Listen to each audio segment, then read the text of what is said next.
কিসের ব্যবসা আপনার?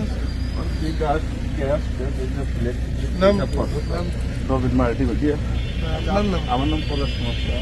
পলাশ কুমার শাহ। এই ভাঙছে কার? মানুষের সুবল আপনার একটু সুবল শাহ।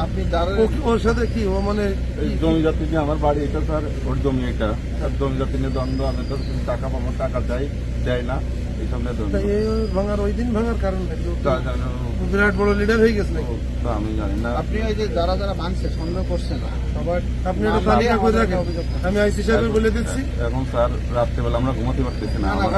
আমি আইসি সাহেবের সাথে কথা বলছি আজকে। রাত্রেবেলা এখান থেকে 10 হাত দূরে এলো ক্যাম্প হবে। এইখানে কালকে রাত্রে 1টা পর্যন্ত সে সুবল সাহেব বসে থেকে আমাদের বাড়ি কোনো লোকজন ঢুকতে দিচ্ছে না স্যার। আমরা আমাদের শোনেন স্যার, আমাদের যদি আপনারা যান, আমাদের নিয়ে যান সাথে, তাহলে আমরা কি করবো? আমরা কি ঘরে আগুন ধরাইতে পড়ে যাবো না কি করবো? আপনারা দেখেন, আপনারা শোনেন লোকজনের কাছে, আপনাদের গোয়েন্দা জোশ থাকলে শোনেন কি জন্য আমি কি অন্যায় করেছি। আমি তিলে 10-15 বছর ভেতরে আমি এই ব্যবসা করে এগুলো করেছি। আমার একটা চুল পর্যন্ত রাখিনি, আপনারা দেখেন। হবে না, ওটা নিয়ে বিষয় বলছি না। এখন আপনারা এই গান শুনতেছেন, আমি চলে যাবেন। আমার পরে বিভিন্ন লোকের চাঁদা চাওয়ানো হচ্ছে, বিভিন্ন রকম সে চাঁদা চাইছে, চাওয়ানো হচ্ছে, বাড়িতে বেরোতে দিয়ে আসছে না, ভয় দিয়ে আসছে যেন বাড়িতে না রাস্তায় আসি।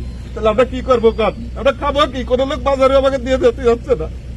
আমার মা আসছে, আমার মা আসছে, বৃদ্ধ মানুষ দেখেন কারেন্ট অফ করে দিয়েছে এই জায়গাতে, লাইন ছিঁড়ে দিয়েছে এই জায়গাতে, দোকানের লাইন, বাড়ির লাইন। আমার বন্ধু বান্ধব লাইন জোড়াতে আইছে, তাদের জোড়াতে দেবে না ওই সবাই লোকজন নিয়ে।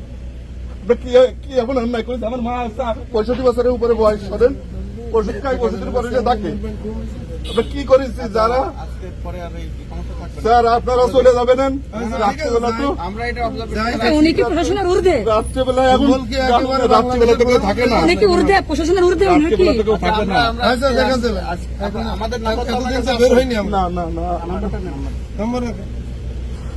এত অস্থির হওয়ার কিছু নেই। মানে ওসি সাহেব বলছে, ইউনুস সাহেব বলছে, তারপরে আমার উনি 5টা সিসি ক্যামেরা ভেঙে দিচ্ছে আগে স্যার, সন্ধ্যার দিকে ভেঙে দিয়ে বাড়ি অন্ধকার করে দিয়ে দোকান লুট করছে, এরপরে বাড়ি লুট করবে। আমার বন্ধু বান্ধব পরে টাকা আইছে।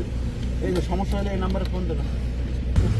ভাই ঠিক আছে, আমার নাম্বার তো স্যার নাম্বার দিয়েছে, আপনি জানাই না, আমি স্যারকে নিয়েছি। তাহলে